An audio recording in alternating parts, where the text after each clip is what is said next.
The first doctor I went to was like, oh, you're never going to be able to run because this isn't going to heal the right way. I just fell out of love with running. Yeah, so actually I found out in my senior year of college that I had a brain tumor. Sometimes I say running saved my life because if I wasn't a runner, I don't know if I would have caught it. I couldn't walk by myself for a while. I had to use a walker to go to, just down the hallway. And so I think what I learned from it is how much I really do love to run. We just got married. We just got back from a honeymoon. How do you have cancer? That it doesn't make any sense. It's not like life just stops. Life keeps going. So just stay positive and hard work pays off.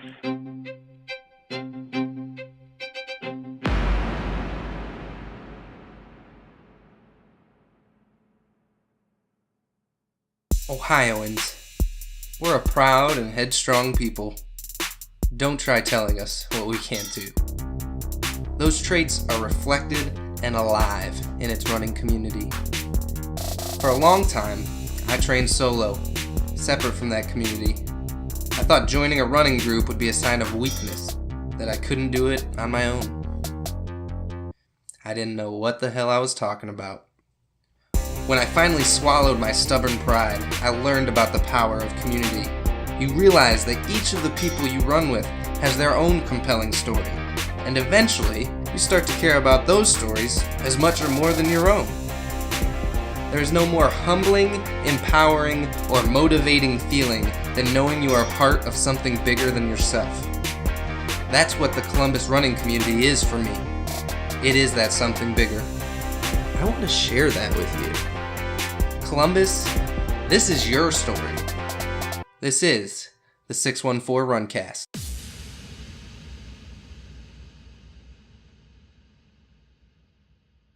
Hello and welcome to the very first episode of the 614 Runcast, the place where you can hear the empowering stories of runners around the capital city.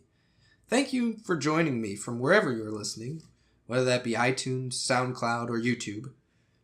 You've made a very good decision to join us today because I've got an incredible story to share with you. Our very first guest has been tearing up the race circuit in Central Ohio.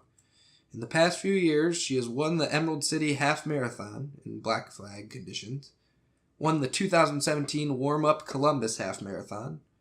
She was the 4th overall female at the 2017 Glass City Marathon with a time of 2:59:38. She won the 2017 Bull Run 10K and both rounds of the Scioto Miles 15K in 2018. Just a few weeks ago, she won the Cap City Half Marathon with a blistering time of 1:19:05. As impressive as all of these results are, they are somehow dwarfed by her incredible story and all she has had to overcome to get where she is today. I am extremely pleased to share with you our first guest, everyone in Columbus's favorite runner right now, Molly Bookmyer. But before we get to that conversation, I hate to be that guy, but I really want this podcast to grow. I really want my guest stories to be heard by the Columbus community. So whatever format you're listening to, subscribe, follow, like, rate, comment, the whole deal. The more you're engaged with the post, the more it will help me out with all those computer algorithms that dictate what makes it onto your news feed. Okay, now that's out of the way, without further ado, here's my conversation with Molly Bookmyer. Welcome, Molly, and thank you for joining the 614 Runcast. We're very excited to have you here as our first ever guest. And I think the first thing I need to do is tell you congratulations on your awesome finish at the Cap City Half Marathon. I know you were already kind of interviewed once with that right after the race, but I'm curious, as you entered those final 2-3 miles at the end of the race, what was going through your head? So I think I was just feeling really strong. My whole plan for the half marathon was to go out and to try to run even splits. It's something that I've really struggled with in the past. So I think when I got through about mile 9 or 10, I was running pretty evenly. So I was feeling strong, and Luckily, there were two men that were pretty close to me that kept kind of pulling me along. I think he slowed down a little bit so I could catch up to him. So I think it was just once I got to mile 11 and I was still running the same splits, I knew that I could finish strong and finish the race that I wanted to run. So just wanted to gut it out and prove to myself that I could do it. Well, you sure did do it. You won the whole thing. As you were going into those miles, were you at all aware or concerned of where the second place girl was, or were you not even worried at all about that? Were you just thinking about you and your race? So I wasn't really that concerned. I honestly would have welcomed any other lady to be close to me to run with. I think whenever we can run together, we can pace off each other and pull each other along. So I wasn't as worried about somebody catching up or passing me. I just was trying to run my own race and stay with my pace because I really, for me, the Cap City was a race I wanted to hit my splits and use as a training run for my marathon that's coming up. So I think I did look around a couple times to see if there was anybody close, but like I said, the two people that were closest were these two guys, and they were super encouraging and kind of brought me along the course with them. So that's all I needed. You mentioned you had goal splits you were trying to hit as you were going in. Was your goal to be right at 119, or were you in front of or behind your goal? So I wanted to run 6 flat splits, so I think I was pretty much right on my goal. I would have loved to break 119. I think that would have been like my top goal, but I think I did run pretty much even splits. You know, whenever you run a race, it always is the clock. You always run a little bit farther than the perfect distance of 13.1. So I think I did run the splits I wanted to run. I think I came in like 119.05. So I would have loved to break into the 118s, but I was still happy with it. Yeah, so. For sure. I have a feeling you'll be breaking 119 sometime soon. So before we move on, I just got to say, the whole Columbus running community is so proud of you. And I think in some ways, you've had a lot of great races over the last few years, but I think in some ways this was really a breakthrough one for you. And I thought one quote I saw that I think summarized it up really well into what that race and what you did means to all of us. Darius Blackford, who is the Columbus Marathon running director, or race director, I should say, he said after the race, he was there spectating for the half marathon, and he said, "Super encouraged to see Columbus running fixtures like Jim Tucker and Rob Wagner from my generation on the same course as the new guard, like winners Evan Schwartz and Molly Bookmyer." And I think in some ways that's a perfect kind of encapsulation of what we're all feeling. You really stepped forward and you kind of represent all of us, this, the non-professional, have a job running community, and seeing you do so well, we're just so proud of what you're doing. So great job. Keep it up. Thank you. I mean, that means a lot. And I have to say, everybody after the race was super encouraging and supportive. And I think that's what makes the Columbus running community so awesome. So I'm happy to be a part of it. All right. So you mentioned you're getting ready for your next race. So go ahead and tell us what your plans are next. And it's coming up here pretty quick. Yeah, so I'm running Grandma's Marathon, which is in Duluth, Minnesota. It's actually coming up less than a week, so it's Saturday, June 16th. So we're flying to Minneapolis on Thursday and then driving to Duluth on Friday. And so I'll be running the full marathon, and I'm excited to see what I can do. Yeah, I think we're all excited to see what you can do. The week before the marathon, it's kind of different for everyone. Some people are very calm. Some people start to get nervous. Where's your head at right now? How are you feeling about it? So I think I'm feeling strong. Obviously, I'm nervous. Everybody keeps asking me at work and everything if I feel ready for this marathon. And I think I told somebody I'm not sure if I'm ever going to feel ready to run a marathon because it's so long. Mm-hmm. But I feel like I've done everything I can to prepare for this race. And I've had a couple of strong races. The half marathon was a good day for me. So I think just having run those races, I'm feeling ready. And then I think I'm looking at it as just an opportunity to show what I can do. I think sometimes I get really nervous, and instead of getting nervous, I've been trying to work on just enjoying the experience. And I think even before Boston, Justin, you were telling me how all your training kind of leads into the next training cycle, into the next training cycle, into the next training cycle. So I actually took that to heart a lot, and I think I've been thinking about that for my marathon week preparation, that no matter what happens, it's not going to be for a loss, so I should just go out there and enjoy it. Yeah, absolutely. That conversation you're talking about, that was a big breakthrough for me. Something that's I've gotten caught up into a lot in my training cycles. Every training cycle you have good days and you have bad days, and something I've gotten stuck on in the past is when you're going through one of those slumps, I'll look back to last season and say, well, I was running this time last season, why am I not there right now? And I'd get super worked up about it, and it was almost like I was fighting myself. I was fighting myself from 6 months ago. And it's like the work I was putting in 6 months ago is still helping me now. It's not an enemy. It's all been leading up to this next one. So yeah, that mindset for me was a big breakthrough. So I'm glad to hear you're kind of having that realization as well. And you're 100% right. I think you're gonna kill it up there in Duluth, but if it doesn't go well, it's a learning experience, and you've got a lot more races to run. So it's nothing to be afraid of. Yep. Yeah. And I mean, I appreciate all the advice that you've shared with me too, because I feel like you're always super positive. So that helps me out a lot. Well, thanks. I'm glad I can help out a little bit. All right. So we're going to go kind of back in time a little bit here. The main point I'm trying to kind of get with this podcast is I want to share the stories of different people who run in Columbus. So I want to go all the way back to the beginning. So what age did you start running, and how did you get into it? So I started running, I think when I was pretty young, probably like in middle school, maybe 4th or 5th grade. I actually played soccer, travel soccer, and our coach at the time, I think he was just like a dad, and he was no longer to coach us. And so I was looking for something else to fill my fall sports schedule. So I started running. There was a lady who put on like a little running club for younger people in my city, and so me and my brother did that. And so then I started running CYO cross country with my church, and my brother, who's a year younger, ran as well. And so ever since then I've been running. Nice. And that eventually led to a high school cross country career, which as a high school coach I have to ask about. So first, kind of the formality you got to get out of the way. Whenever you're talking about high school track or cross country, we got to know what your PR was.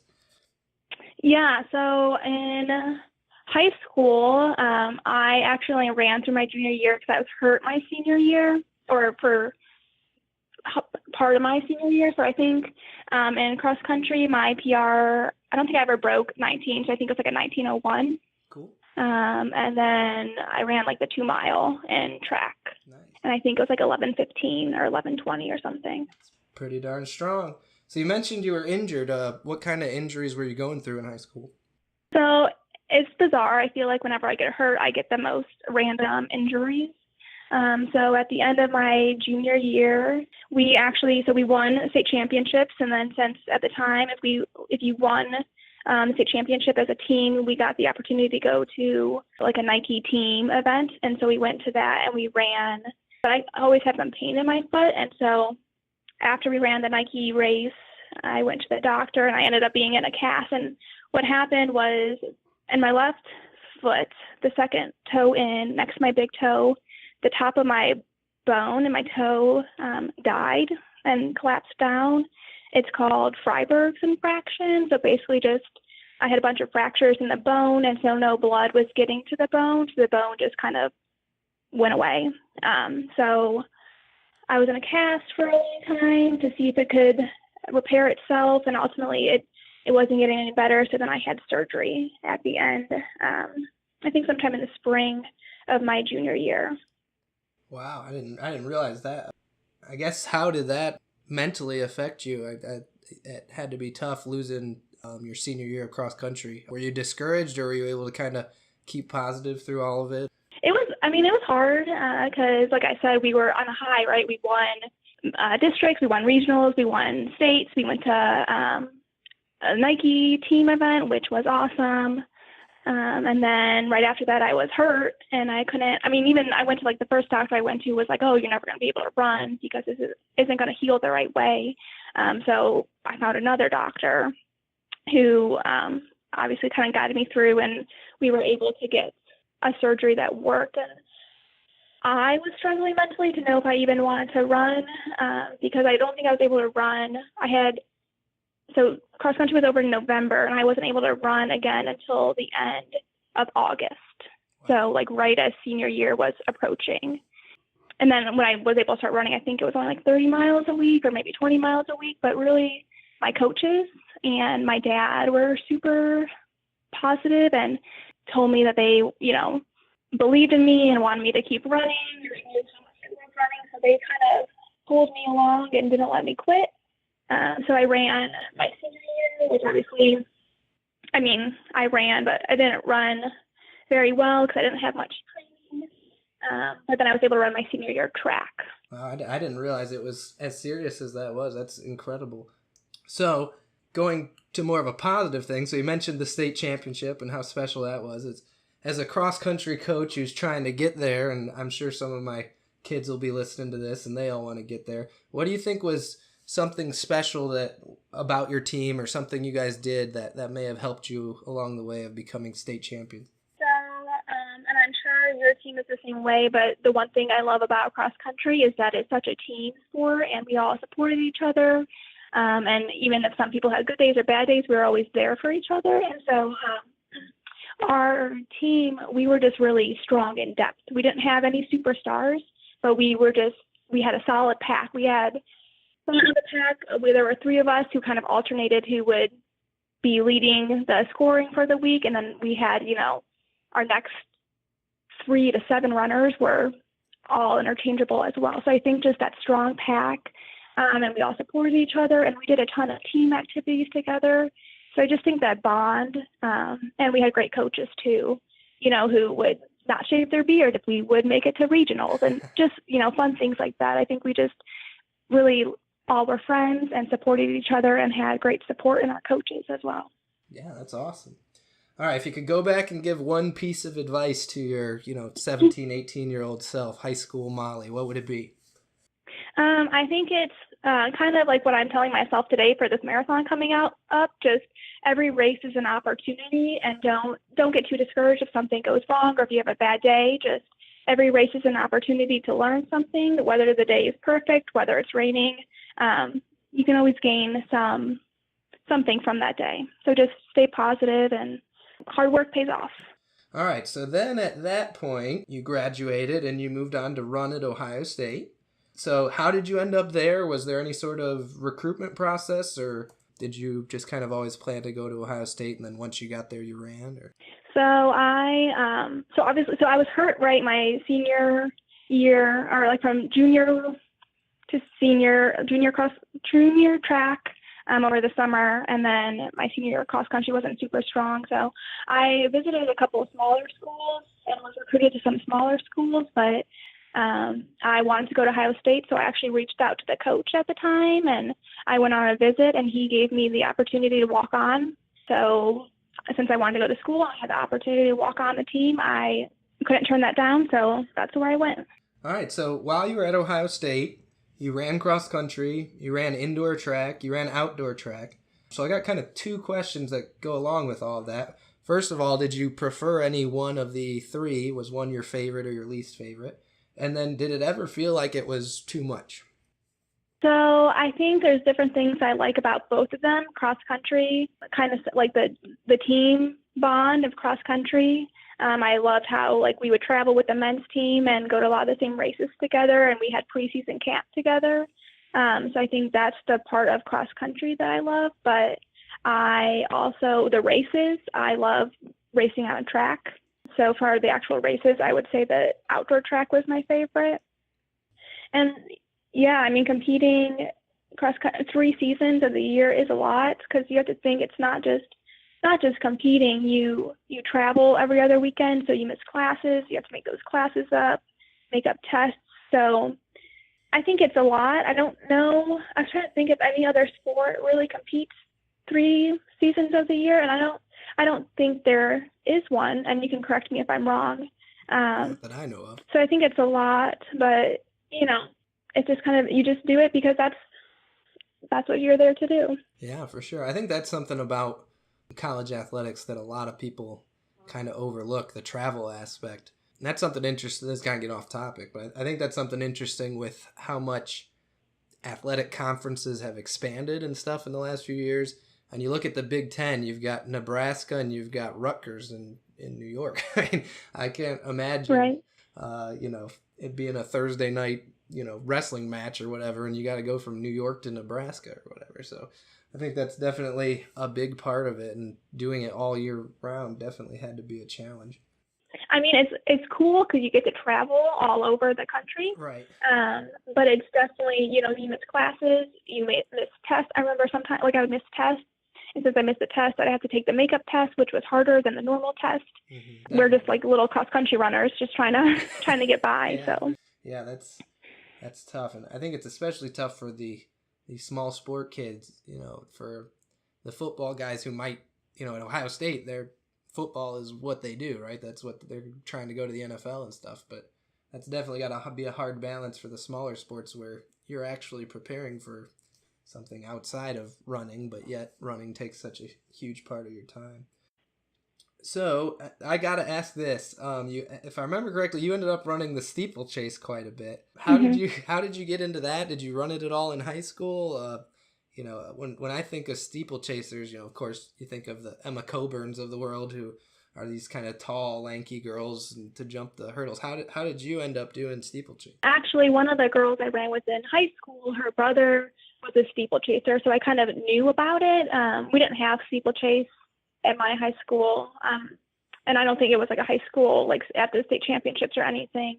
But basically, I got into it because I wasn't fast enough for the 5K, so I kind of had the option of either running the 10K or the steeplechase. And to me, at the time, running 6 miles around a track seemed like torture. Yeah, So I decided to go for the steeplechase, and I thought hurdling was a skill that I could learn and improve over time. So that's kind of how I ended up there. Awesome. Yeah, I ran a steeplechase. It was either once or twice in high school, and I was not good at it. By the fifth lap or whatever, I think I was crawling over the steeples. It's a tough one. Yeah, it's tough. I still remember I was learning the hurdle, and I was in the middle of the indoor track, and like all the track guys were there, like all the hurdlers, and they make it look so easy, but it's hard to hurdle those barriers. Yeah, you're not kidding. Was that as you ran it, did you find that you ever got to the point where you were good enough at the hurdles that you were as good at, or were you always kind of a distance runner who just got over the hurdles? I would say I was always a distance runner who got over the hurdles. Yeah, that's where I would have been too. But luckily, you're very, very tough, and as long as you're tough, I think that's got to help your case in the steeplechase. Okay, so I've heard that your I don't know the specifics, but I've heard your Ohio State career didn't really end the way you wanted, and if I remember correctly, I don't think you ended up running your senior year. Can you tell us a little bit about that and what went down and what might have gone wrong? Yeah, so I did. I ended up quitting the end of my junior year after cross country. I came back after Christmas break, and when I came back, I talked to my coach and just told him I was done. But so what ended up happening was at the end of my junior year, so my sophomore year, I had a pretty strong season. I think I ran a 6K in 21:20 for cross country, which was pretty strong. I was no superstar, but I was, traveling with the team. And then over the winter when I was learning how to steeple, I struggled a lot with tendonitis in my Achilles. I think that was just from being up on my toes and learning to hurdle. So I struggled a lot with learning with the tendonitis and learning how to steeple. And then, so my sophomore year track went okay. And then my junior year cross country, I struggled with performance. I don't think I ever broke 22 minutes in my 6K. I was close, but definitely slower than my sophomore year. And at the end of my season, I had a stress fracture in my shin. And I think it was just kind of a timing of everything. I was frustrated that I was hurt. I didn't feel like at the time I wasn't getting the support I needed from my coaches. They're no longer there. I think he left after my junior year. And then I was also struggling with, okay, everybody else I'm going to classes with are getting all these internships. Like, I need to get an internship so after I graduate, I can get a job. Yeah. So it was just kind of a combination of a bunch of different things. And I just fell out of love with running, decided it was my time to be done. So yeah, I ended up quitting, which, it was a tough decision, but at the time I think it was the right move for me. Yeah, I think that's, unless you're like an insanely good like Olympian, there's always that point in time where eventually you kind of have to choose, is running my top priority or is it, a secondary priority? And if it's not your top priority, sometimes it's got to take a backseat to things. So yeah, I guess looking back at that, I know it was an extremely hard time for you, but was there anything you learned from that you think helps you today? And also, if you went back, do you think you would do anything differently or do you think you would follow the same course? So I think what I learned from it is how much I really do love to run, because I felt like a piece of my life was gone, and it was really hard. And so I think what I learned was how much I do love to run and how much I'm willing to give up to be able to run and to compete. That being said, if I were to go back, I think I would still make the same decision. I think if I would have ended up running all 4 years, I'm not sure if I'd be running a marathon today. Mm-hmm. I don't think I would have met my husband. I was able to experience a year of normal college life and get an internship and be able to get a job after I graduate. So I think I would make the same decision just because it's hard to know what would happen if I didn't make that decision. But I definitely learned a lot about it and learned how much I really do love running and competing and the team aspect of it. Yeah, that's awesome. Yeah, I think you answered that perfectly. Yeah, I think you did. We're seeing now you definitely made the right decision, but I think there was a very valuable. Sometimes when you have to step away from something, you realize how much it does mean to you. So right, and I was just going to say, in high school, so same timing, junior year, then my junior year, I was hurt in high school, and I really got back into running because my coaches, encouraged me and believed in me and told me I should do it. And so this was the first time I had to make that decision by myself.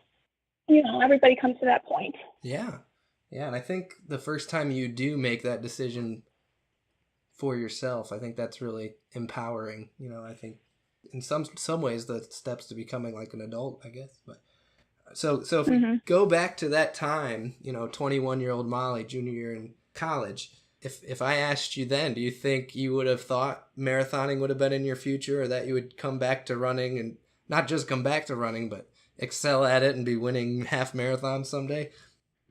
Yeah, definitely not. I think I was pretty much done with running at that time. I would go out and I would run with some, friends, 3 miles or something. But at the time, a marathon probably sounded like torture. I didn't even want to run 6 miles for a race. So. But you must have come back around fairly quickly, because by 2014, you were running the Columbus Full Marathon. So at what point did you make the decision that you wanted to do that, and how did that training start out? So actually, my oldest sister, she was a gymnast in college, and she started running marathons. And so she ran the Columbus Marathon, I think, maybe in 2012. And so I, watched her, and then I just think kind of got inspired from her running marathons. And, we're competitive. I'm competitive. And I was like, well, I'm the runner of the family, so I want to get out there and try to do it. Yeah. So I decided to try to run the marathon. My training was nothing special for that race. My boyfriend at the time was living in Cincinnati. He was going to grad school, so I would go down on the weekends. And my sister also lived in Cincinnati, so sometimes I would run. She did a running group down there, so I would do my long runs with them on some Saturdays. And I also joined MIT, and I would do some of the runs with them on Saturdays as well. But I definitely was just running it just to kind of get myself back into shape. I was nowhere near the shape I was in college, which was a tough mental battle, but just wanted to run the marathon and complete it. During your training, and I'm not 100% sure on the timeline on this, but if I remember you telling me the story, you found out during training that you had a health problem you had to take care of, correct? Yeah, so actually I found out in my senior year of college that I had a brain tumor. And so we were kind of just, at the time, we followed it with continuous MRIs every like 3 to 4 months. But it was small and it wasn't growing too fast, so I didn't have to take any action right away. But that season when I was training for that marathon, after talking to some different doctors, I went to a doctor in the Cleveland Clinic, talked to some different doctors in Columbus. The tumor was, more than doubled in size, where they were afraid that if it kept growing, it would start to push on some parts of my brain and cause some other issues. So we decided that I would need to have brain surgery. So we were scheduling the brain surgery for that winter. So I just wanted to, run the marathon, and I thought if I could get through a marathon, I could get through brain surgery, because a marathon seemed that hard to me at the time. Yeah. So yeah, well, that's awesome that you chose to look at it that way. But how that had to be scary, right? I mean, if when you heard you had a brain tumor, what did you feel? What was going through your head? Yeah, I think the first time it was pretty surprising and scary, but the way the doctor presented was, it's small, we don't have to do anything about it right away. So I think the fact that it was just a follow-up, the MRIs every 3 to 4 months, continuing to follow it, I think, didn't make it as dramatic. But I think I knew at some point we would have to probably take action on it. And they did some tests. They did like a spinal cord thing where they could get my spinal fluid. So I think they knew that it wasn't cancerous, because otherwise there would have been some cells in my spinal fluid. If they thought it was going to be cancer, and the rate that it was growing and the shape of it, they could tell that it wasn't cancerous. So I think that, was obviously a great thing for me. I was lucky in that aspect.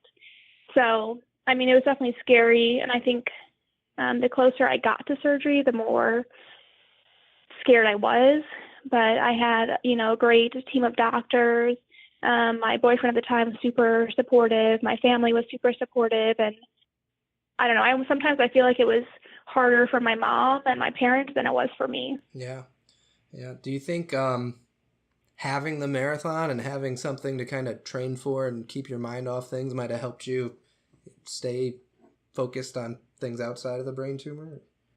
Oh, for sure. Having that community of runners, I didn't really talk about it to anybody much, but just having people, around, having places to go. Running has always been such a huge aspect of my life. Being able to have a goal to run this marathon and to complete it, definitely took my mind off of the more scary realities that would happen in the next few months.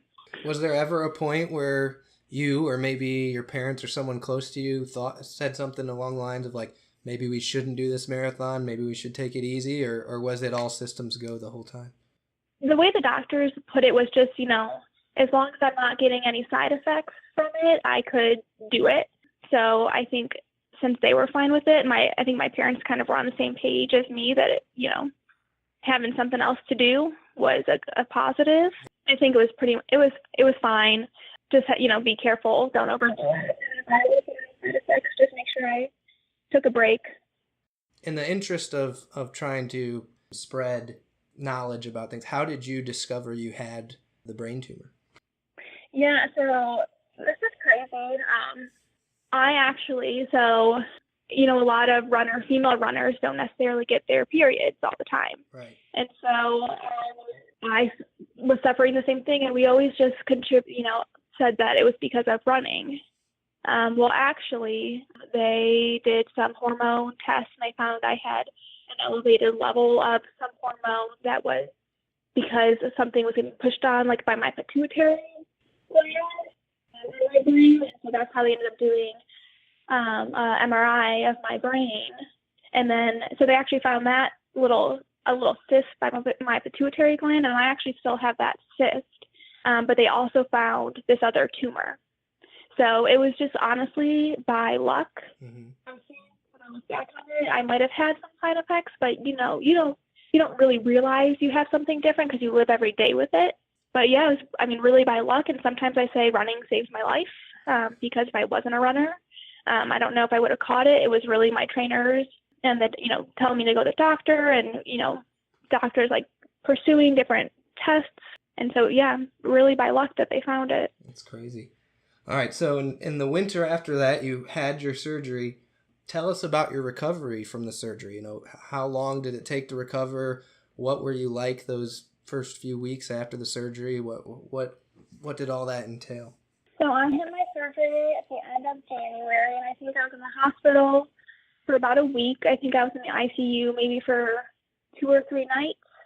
But recovery was hard. I had a walker. I couldn't walk by myself for a while. I had to use a walker to go to, just down the hallway, and doing stairs was really difficult because my depth perception was off from the surgery.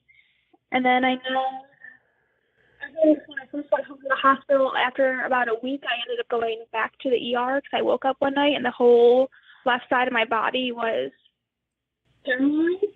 Because I had some swelling in my brain that was pushing on something. Luckily, I went to the ER. They gave me some steroids and the swelling went down. But yeah, it was hard. It was slow, and I wasn't allowed to exercise. Really, I couldn't break a sweat. So I lived at home with my mom and my dad because I was working in Columbus and lived by myself at the time. So I would walk on the treadmill because I could walk without sweating. So I walked maybe 20 minutes on the treadmill to just try to get some strength back. So I think I was home maybe for 7 weeks, and then I went back to work in end of March, and then I think sometime in April, I started getting really bad headaches. I remember one Friday night I went out for a run, maybe just about 4 miles, and I just had this horrible, horrible headache. And so I stopped, I went home, and that night I ended up waking up, and it was so intense that it would make me sick. Wow. And so the next day my mom came up, and we went to the ER, and what ended up happening is they transported me by ambulance from Columbus to Cleveland, and I had a second emergency surgery at the end of April because I had hydrocephalus, which is like one of my ventricles in my brain wasn't draining properly, so it was pushing on other parts of my brain. So then I had that second surgery at the end of April, which I think recovery from that was a little bit faster, but still I was kind of back to square one with running. Yeah, that's incredible. So you had the surgery in the winter, had a second surgery in April. How long after that do you think it was before you were able to start running normally? So I think I started running maybe in August, a little bit more. I know I ran the Columbus half marathon that fall, and I think I maybe ran like a 1:32 in that half marathon. Coming off of all that, still be able to go 1:32 is outstanding. Yeah, so I think, and then actually that winter I ended up having a seizure when I was running, so that was a side effect from the surgery. So just a lot of little setbacks from that surgery. Wow, yeah.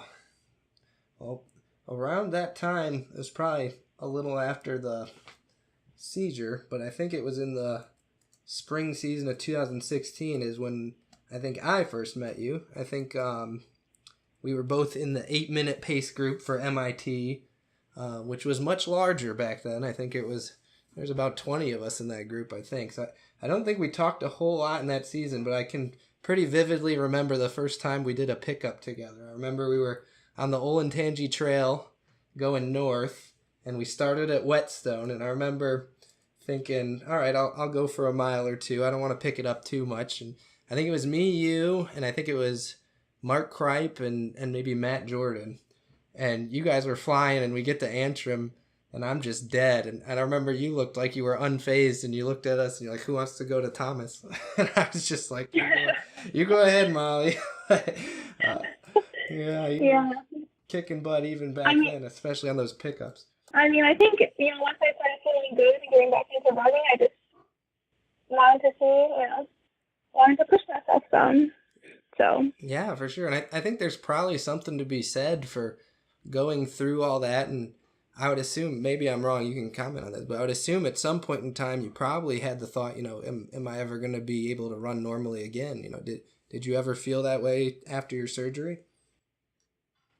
yeah, I mean, I never knew what I was going to be able to do. I didn't know.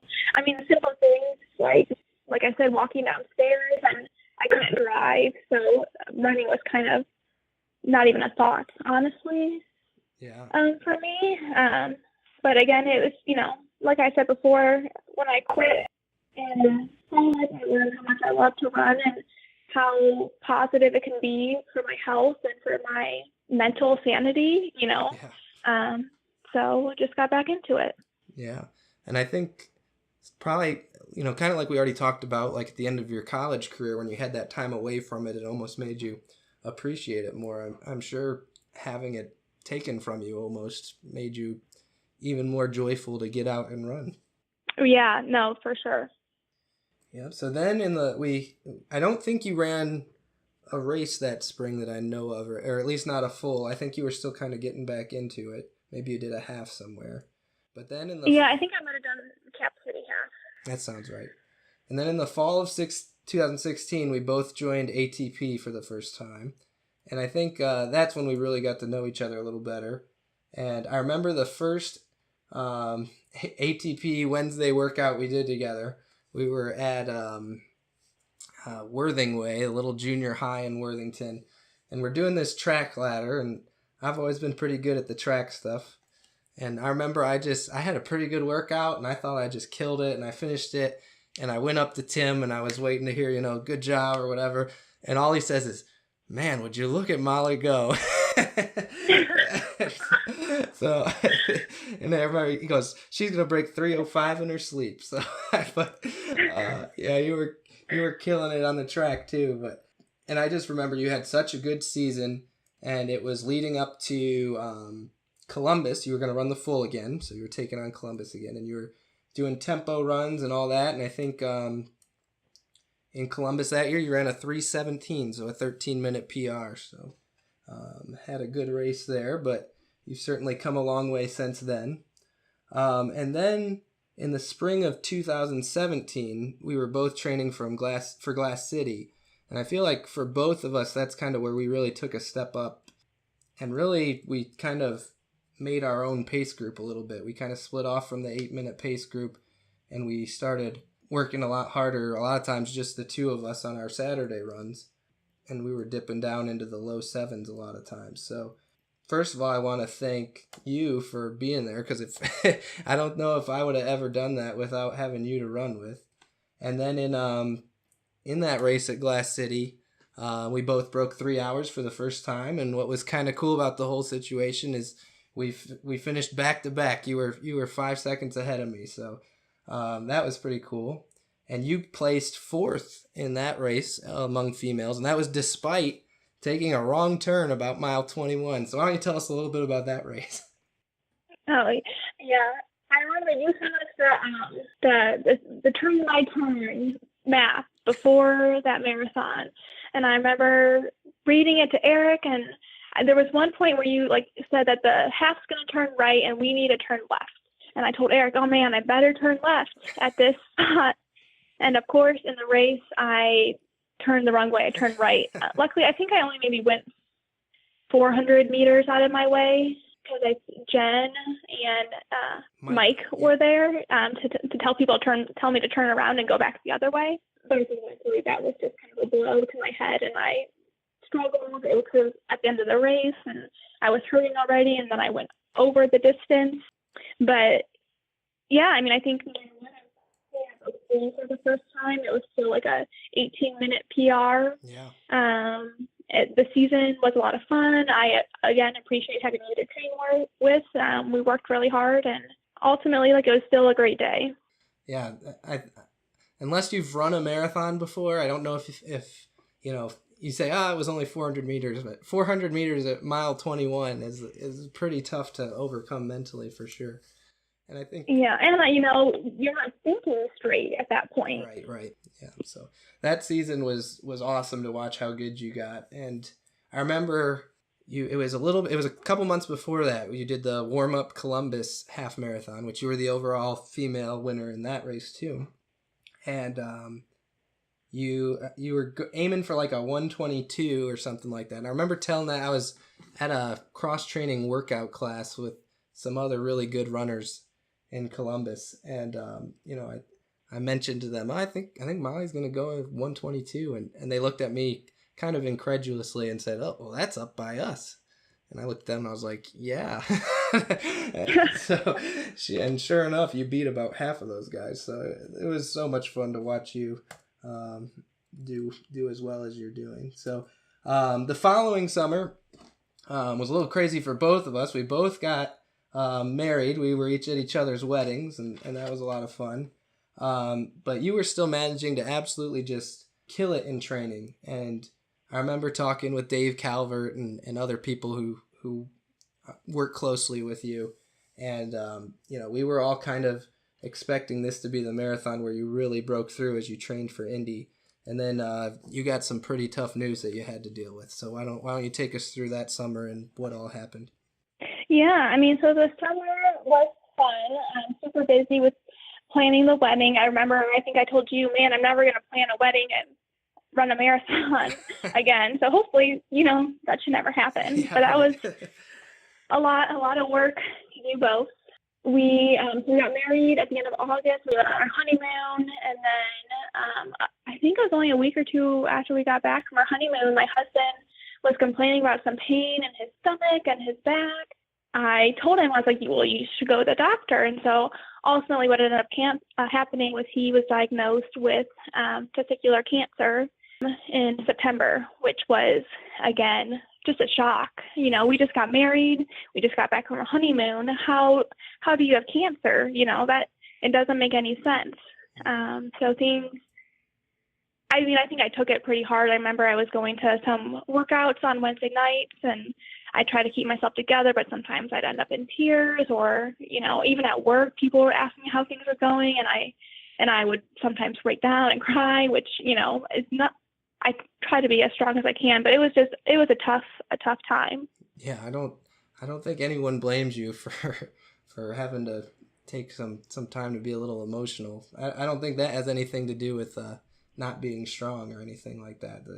That's about nightmare scenario right there. I can't think of worse news to get after you just get back from your honeymoon, other than your significant other's been diagnosed with cancer. So I guess during that time, how did that change things? Did you have to alter your training at all to be home more often? Did it? Mentally it had to be exhausting and take a toll. How did that fit into your running life? So I remember I told him about it at the time. He said, well, you're still going to do the marathon? And I said, yeah, I still plan to do the marathon, because the marathon was in November, and the plan of treatment was he was going to have a surgery in October to remove the tumor. So we had that surgery in October. It was the week before the Columbus Marathon, where I ended up running like the half marathon as part of my long run. So then it was one of those things where we thought after that first surgery we'd be done.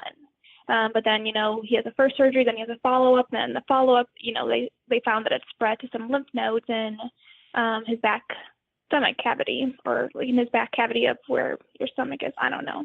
Mm-hmm. So he needed a second surgery to remove the tumor that spread to those lymph nodes. So I think, again, running was kind of my outlook, or my outlet. Mm-hmm. We try to keep life as normal as possible, because there's not much else you can do. It's not like life just stops. Life keeps going. We still have to go to work. He was still working. Life continues on. So we were just trying the most that we could to keep everything going, but definitely struggled emotionally. I ended up running the Indianapolis Marathon. I think I ran like a 3:01, mm-hmm. and I was like devastated with that time. I completely broke down in the middle of the race. It was just a lot to handle emotionally. And I remember on the car ride home, I was crying to my husband about how unfair this was. So I'm crying to my husband, the one who has cancer, about, everything, how hard it is and how it's not fair, Right. But he's tough, and I think I was just emotionally exhausted from everything, from running a marathon, from dealing with all of everything that was going on in our life at the time. So it definitely was tough, but just try to get through that marathon. And after that marathon, I decided that I just needed a break. So I would run some, but nothing crazy. Just kind of took time for myself to do what I needed to do to take care of my husband, because he had a second surgery at the day before Thanksgiving is when he had a second surgery, which was a more intense surgery. I think he was in the hospital for maybe like 5 days, 4 nights, or maybe 5 nights, 6 days. And then I remember in the surgery, when the doctor came out to tell me how it went, he told me that that there was more tumor around the lymph nodes than he expected. So once he told me that, I had this feeling that he might need more treatment after the surgery. So the surgery was intense. We had a bit of a strict diet. He couldn't eat more than a gram of fat per serving for a meal, which is nothing. Like, basically, we live on rice cakes, grilled chicken, and that fruits and vegetables is really all he could eat. So he lost a ton of weight, and it was hard to, find meals and that he could eat. So it was just a tough time. And then he ended up starting chemo, I think at the end of January. And of course, the first time we go to chemo, he's allergic to the drug. So they had to stop that round of chemo, and they had to find a different treatment plan. And luckily, they were able to find another. It's the same drug, but they mix it with a different solution. So then he was able to go through chemo. But it was just, it was a tough time, and running definitely took a back seat. But I definitely still used it as my outlet to just have time to think about everything and run off some frustration and worries and stuff. Yeah, man, there's a lot to unpack there. So first thing is, as you were talking about the car ride home and how you were taking it hard. It was hard to say that. I was recalling back to early in our conversation when you were talking about when you had your brain tumor, and it seemed like it was harder on your mom and your dad. And I think you were just on the other side of that. Sometimes I think in those situations, being the person on the outside sometimes can be harder to handle emotionally because you feel so powerless, and so I think that's an interesting kind of parallel in your life. And then in terms of that Indianapolis Marathon, this is kind of the worry I had for you going into it and what I was thinking about. Like, for me, in those last, 6 miles of the marathon, when you're really just stripped down and really hurting, you got to push yourself as hard as you can. And part of it is almost tricking your brain into thinking, this is the most important thing in the world. Like, I have to make this time. I have to hold this pace. And I think I could only imagine that it's hard to do that when you know that your husband has cancer, right? So I would imagine mentally it's hard to take running as seriously when you have something really serious going on in your life, right? Oh yeah, I definitely did not care. Obviously I care about how I did, but it definitely was not the most important thing right then. Right. And you hit it right on the head. I was just, when it hurt, and I was just wanted to be done. I decided to run the race because he wouldn't, he wanted me to run it. If it was up to me, I probably wouldn't have even ran the race. But he, said, you put in all this training, you can't let it go to waste. So we still went to the race, and yeah, it was tough. And I got a text from somebody who I really admire or look up to in the running community in Columbus after the race, just saying that it should be one of the races that I should be most proud of that I completed. So at the time, I did not feel that way, but right. I think that's really true. Yeah, and that's such an awesome reflection. I can think of a few times where I've had tough races or whatever, and it's so nice to be part of a community where there's always people there to pick you up, and it seems like there's always somebody who says just the right thing, and that's what's pretty cool about being part of the community. I also wanted to ask you, you mentioned some of the nutrition and strict dietary stuff Eric had going on. Were you also kind of going through that with him? Were you eating what he was eating? And if so, how were you able to keep running? I feel like our dinners, I pretty much would eat the same thing that he was eating.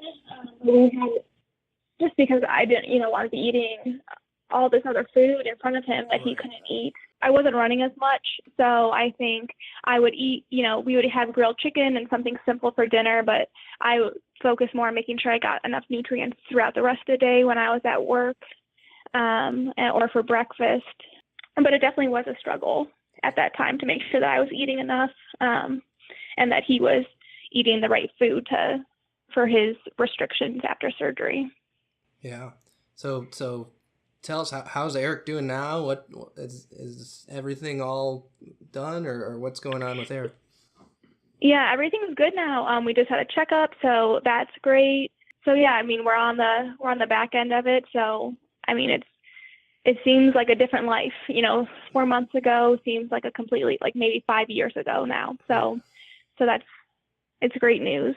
Yeah. And the doctors we're at the James, they're all incredible. So.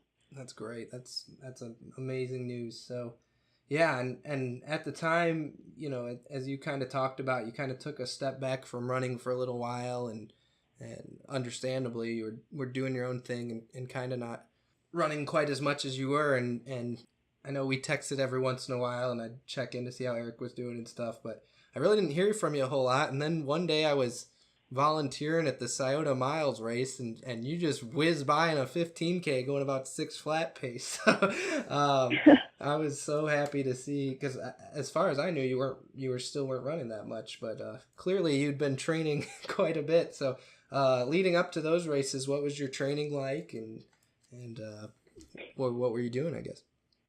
Yeah, so I think over the winter, I don't like to run in the dark by myself in the winter because I think it's really dangerous. So I would run on the treadmill after work. We have a treadmill at a treadmill at the gym at work that I'm able to run on. So I would run up there, and really, I think I just did some, I don't like running on the treadmill because I get really bored. So the only way for me to run on a treadmill is if I break it up or do some faster stuff to make it go by faster. So I would do some marathon pace tempo runs every once in a while, probably at the end of January. But, in total, I think at the time I was running maybe 40 miles a week, 50 miles a week, which, is still a decent amount, but just not as much as I would have been running if I was training strong. And then in February, once he was done with chemo, I was able to pick it up some more and just really start training. And again, I focused more on tempo runs. I mixed in some faster parts in my long runs. And then I think, and the other biggest thing I started doing is I got my iron levels checked, and my ferritin level was low. So I started taking iron supplements, which I think helped a lot too. So I think just a combination of all those things. I always struggled with tempo runs and the longer races, the mental aspect. So I really think that tempo runs made a difference. Yeah. So I want to go back to the iron thing for real quick, because that's something with a lot of female runners. They need to get checked out. The iron supplements you're taking, is that something that you just go to, a CVS pharmacy and get over the counter, or is that something you got prescribed? No, it's something. So originally when I went to the doctor and they got it checked out, so I think my ferritin level is 17. I think to be considered clinically anemic, I think you have to be at 12. Mm-hmm. But reading up on it, runners, obviously you have to have higher iron levels. So I think I was reading a ton of articles where it was saying if you had anything below 20 to 25, some said 30, that you could be feeling the effects of anemia for distance running, which, I'd come home and I'd fall asleep on the couch at 7:30 at night. So, again, it kind of all makes sense after the fact. But now I just go to CVS now to make sure that I'm maintaining the iron supplements. And I would say, make sure you go to the doctor and get your levels checked. Because I think high iron you have too much iron in your system, it's not a good thing. But I encourage every athlete, female and male, to get their iron levels checked out. Yeah. So yeah, you're just absolutely killing it right now and doing great. And I'm sure there's some people listening who want to know what your secret is. And I think any runner knows that there's not just one secret to things, but just some nuts and bolts of what your training has looked like for this marathon. You know, how many miles a week have you trained up to? What's your long run? And how many speed days are you doing? So my normal weekly mileage, I would say, is between 70 and 80. I peaked at 84 miles. The longest run I did was 24 miles. But I really focused on, so I did a lot of runs that were, between 18 and 22 miles. A ton of them. And I think the biggest thing I worked on is, again, tempos and longer repeats. So I actually never went to the track once. I did a bunch of tempo runs. I did mile repeats, but not on track. Just there's like a loop that I do them on close to where I lived. I did 2 mile repeats. I did 1.5 mile repeats. I kind of just made it up myself this time. But I knew that I needed to work on the longer stuff, because mentally, sometimes I feel like I break down. So I wanted to really focus on that. Yeah. So you said you were doing lots of 18 to 20 miles. Did you ever do 2 long runs in 1 week, or did you keep it mostly 1 per week? I kept it mostly 1 per week. I would do maybe like 20 or something on Saturday, but then Sunday I would still do 12 miles. So I was really lucky. I ran with two great girls, Marissa and Cassie, and we would run on Sundays together as like a recovery run, and we would run 12 miles. And I mean, I think this also helped me get through some tough times when Eric was going through chemo, because they would listen to me no matter what. So my weekends were pretty heavily packed with a lot of miles. And then on Mondays I would do not a long run, but maybe like 12 to 13 miles progressions. Yeah. And you said you're kind of making it up as you go. I can tell you as a coach, we're all just making it up as we go to some degree. You kind of learn the basics of what you should be doing, but after that you kind of just try and hit things a little bit as your gut tells you. Are you doing any cross training type stuff? Any strength training with anyone or anything like that? Yeah, so I try to do core at least 5 times a week, 10 minutes of core. I go to like a workout class once a week. It's something I've been doing for the past couple years. It's really focused on like lighter weights, but it's like a lot of core and a lot of hip strength, which I think is really important for women runners, and just total body workout. And then I also would lift sometimes with some weights at home. We lifted in college, so I knew some workouts that we used to do. I also had my husband help me write some workouts for lifting, but no more than like 20 to 30 minutes when I did my lifting stuff. Yeah. But I think core is the most important. What shoes are you training in right now, and what shoes are you going to use when you race on Saturday? So I am training in the New Balance 880s, and then I race in the New Balance 1400s. Cool. Yeah, I did a few marathons in the 1400s. It's a good shoe. Our friend Adam. Yeah, I like it. Yeah, our friend Adam's also racing in the 1400s on Saturday, and he's freaking out about it. He's I don't think he's ever done a marathon in like a racing shoe, and he's been texting me and Dave asking if there's enough cushion and if it's gonna hurt the last 6 miles. Don't worry, Adam. Well, it's gonna be fun. Yeah, hopefully he's done enough runs in those. You don't want to break out new shoes on marathon day. Right, that's for sure. Okay, so next thing we're going to do is something kind of fun. It's a segment I'm trying to add to end out every podcast. And it's real quick. And basically what it is I'm going to ask you 10 questions. And they're questions that have, like 1-word type answers, very quick question. And I'm going to time you. All right, so you want to answer them as quick as you can. And we're going to have kind of a leaderboard on all my guests on who kicked to the finish the best. So this segment's called Kick to the Finish, and you're going to get 10 real quick questions here. Are you ready? All right, yep. All right, I'll start the clock when I ask the first question. So, Favorite pre-race meal? You can. And oatmeal. Cool. Favorite distance to race? Half marathon. A city you would love to run through? Oregon. Our city, Eugene. Favorite post-race meal? Sorry, what did you say? Favorite post-race meal? A burger. Favorite song or artist to run to? Pitbull. Favorite running brand, apparel brand? Sorry, apparel brand? Yep. New Balance. Most muscle most likely to get tight when running? Glutes. Start your race aggressively fast or conservatively slow? Aggressively fast, but that's not a good thing. Favorite type of workout? Repeats, track stuff. And who is your running role model? I think everybody. I don't know. Everybody. All right, fair enough. I don't have one. There's so much that you can get from so many different people. It's true. All right, so your time was 1 minute, 11 seconds. I have no idea how good that is because you're the first guest, but we'll see how it stacks to other people in the future. Yeah, that's tough. I don't know. I'm not a one-word person, so. Me neither, but you did a good job. So, all right. So I think that's a good place to kind of wrap up the conversation. But again, I do want to say you're just doing such a great job, and everyone I know, your name gets mentioned, and instantly just a smile goes on everyone's face. Like you are making so many people proud and happy, and as great as your accomplishments have been, you won the Emerald City Half, you won the Cap City Half, you were 4th at Glass City, you're running all these incredible times.